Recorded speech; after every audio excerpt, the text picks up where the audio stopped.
여러분 교재 45페이지입니다. 제목을 함께 읽어보겠습니다. 백성들의 숫자를 헤아려라입니다.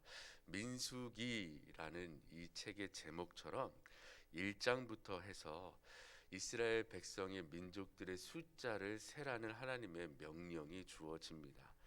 그래서 상당히 세세하게 기록되어 있어요. 그러면 백성들의 숫자를 헤아리는 의미 가운데 가장 큰 의미는 무엇이냐 하면 아브라함부터 주어졌던 이 백성들, 그 백성들이 번성하는 약속이 주어졌죠.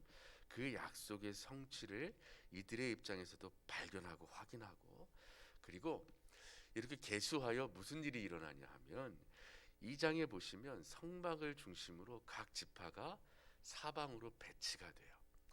그래서 그 진영 그대로 이동하게 됩니다.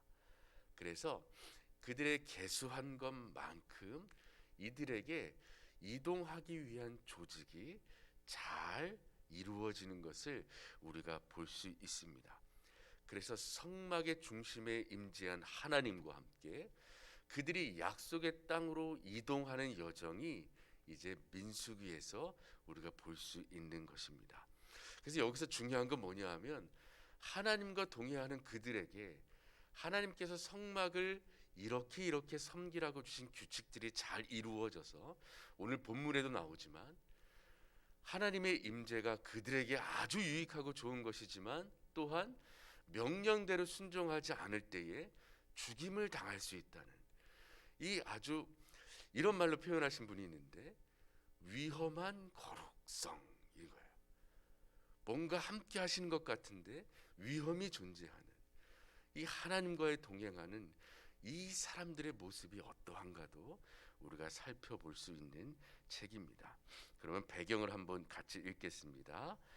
민수기는 이스라엘 백성들의 인구를 조사한 보고서입니다.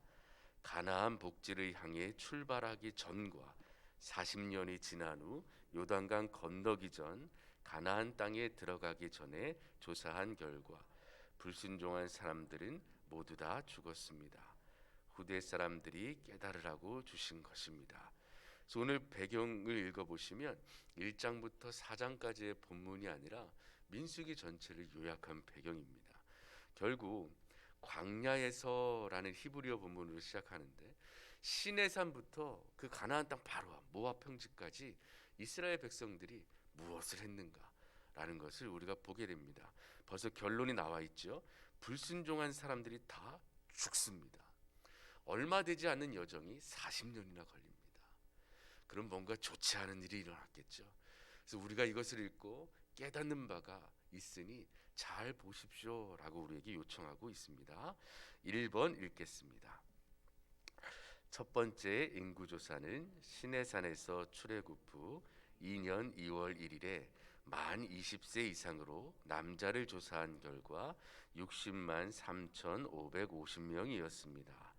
이때는 이집트에서 해방받아 시내산 밑에서 성막을 건축하고 율법을 배운 후였습니다. 이때는 가나안 복지를 바라보고 출발하기 직전인데 얼마나 꿈에 부풀었을까요? 이제 막 신앙생활 시작하는 사람 같지 않습니까? 라고 되어 있습니다. 우리 1장을 가보실까요? 1장 1절과 2절을 한번 읽어보겠습니다. 1장 1절과 2절입니다. 시작. 이스라엘 자손이 애굽 땅에서 나온 후 둘째 해 둘째 달 첫째 날에 여호와께서 시내 광야 회막에서 모세에게 말씀하여 이르시되 너희는 이스라엘 자손의 모든 회 중 각 남자의 수를 그들의 종족과 조상의 가문에 따라 그 명수대로 계수할지니 라고 해서 3절 이하에 보시면 싸움에 나갈 만한 자 20세 이상으로 이렇게 계수하는 모습을 보게 됩니다.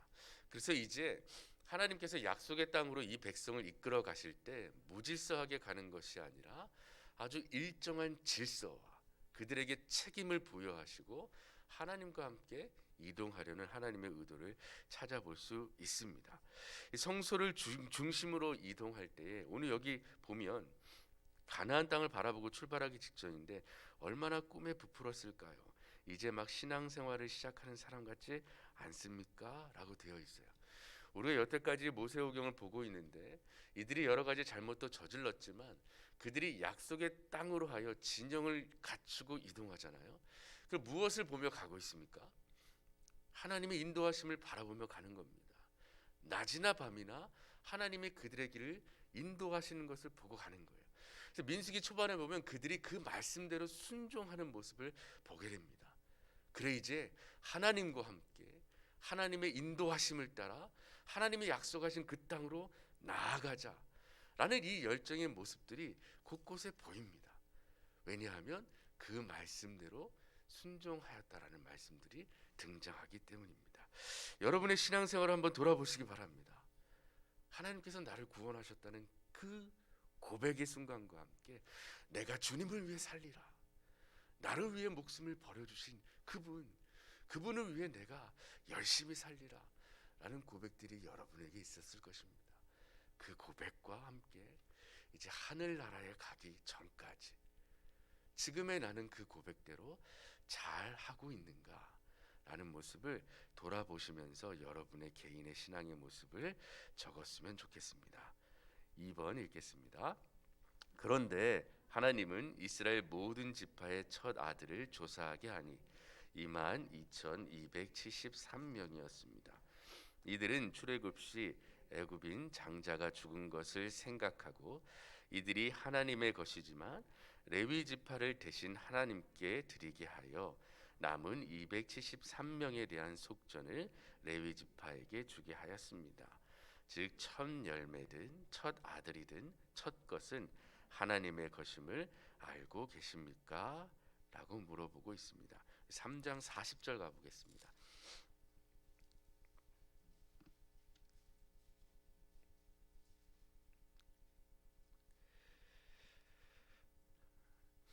3장 40절부터 43절까지 함께 읽습니다.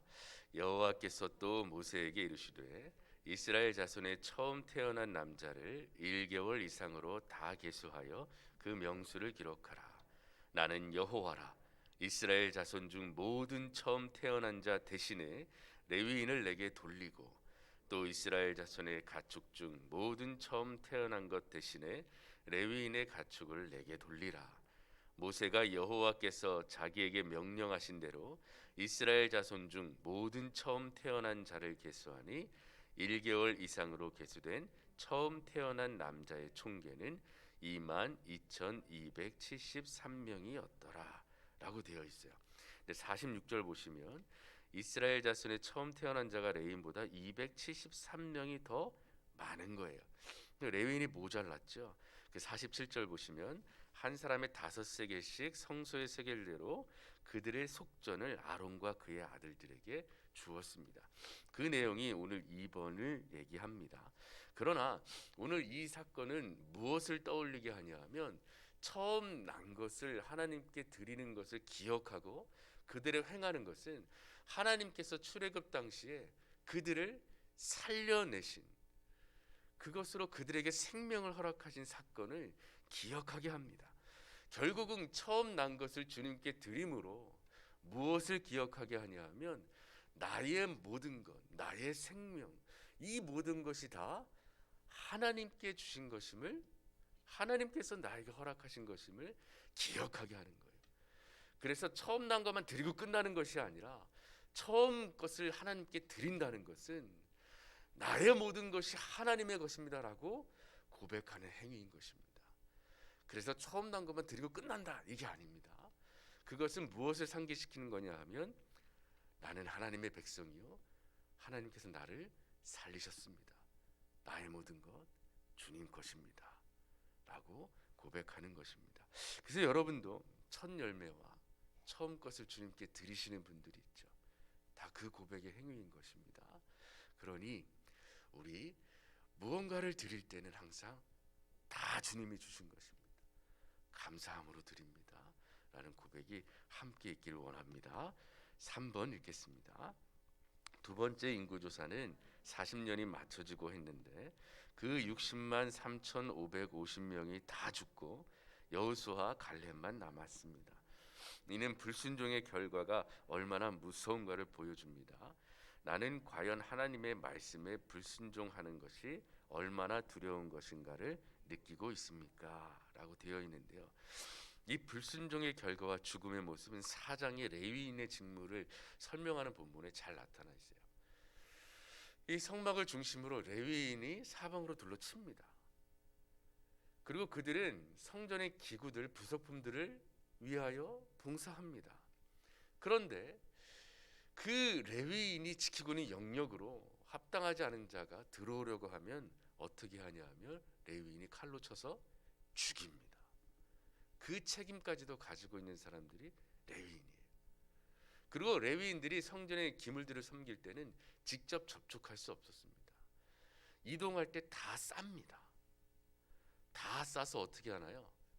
꿰지요. 그리고 손으로 그걸 드는 게 아니라 어깨에 맵니다. 직접적으로 만질 수가 없어요. 그러면 죽습니다.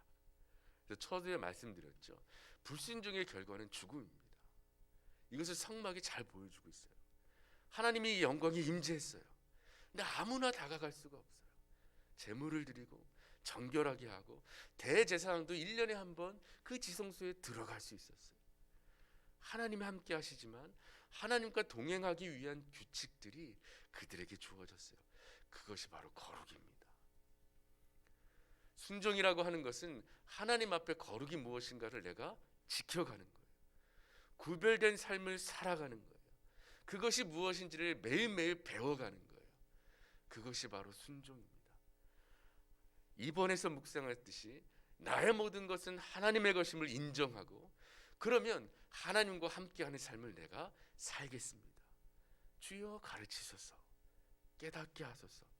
오늘의 삶도 그 깨달음 가운데 하나님과 함께 동행하게 하소서.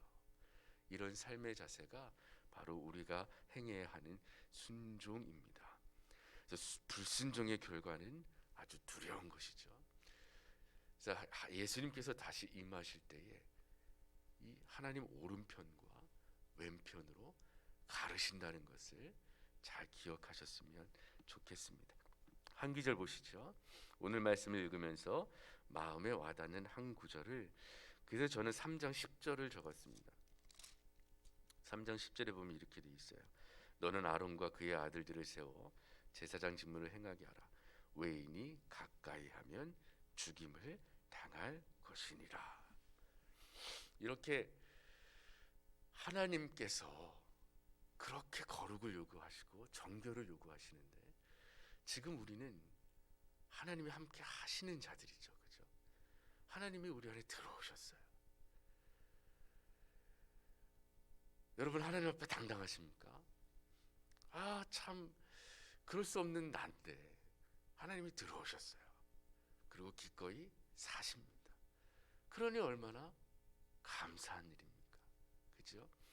그래서 나에게 임재하신 하나님을 다시 한번 묵상하게 합니다. 그래서 다시 한번 예수님의 십자가의 능력을 바라보고 의지하게 합니다. 적용입니다. 말씀을 묵상하며 나의 삶에 적용할 것은 나는 누구의 것인가? 라는 겁니다. 하나님께 무언가를 드릴 때 내 것을 드리느냐 아니면 하나님께 전부 드리는 마음으로 드리느냐 라는 것을 돌아보았습니다. 그래서 구체적으로 내 삶의 주인이 하나님이심을 인정하며 그분의 말씀대로 오늘 하루를 살아보자 라고 적어보았습니다. 감사하는 성도 감사입니다. 이 보잘것없는 나와 함께 하시는 하나님 감사합니다. 오늘도 은혜 풍성하게 하여 주시옵소서 라고 한 줄 기도까지 적어보았습니다. 정리하겠습니다. 백성의 숫자를 헤아려라, 민수기의 전반적인 주제를 오늘 여러분에게 소개하고 있습니다.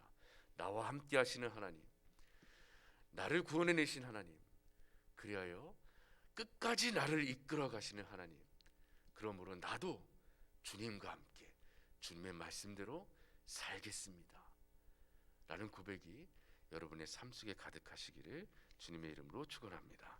기도하겠습니다. 전능하신 하나님, 오늘 민수기 말씀을 시작합니다.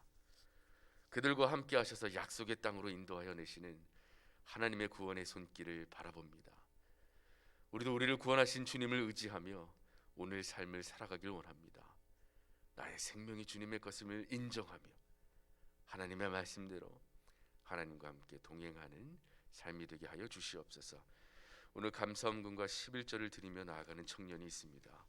이 청년의 삶에 함께 하시고 하늘 일일 가운데 주님께서 지혜를 더하여 주셔서 하나님 안에서 은혜 풍성하며 하나님께 영광 돌리는 청년의 삶이 되게 하여 주시옵소서. 모든 것 주님께 맡기며 우리 주 예수 그리스도의 이름으로 기도합니다. 아멘.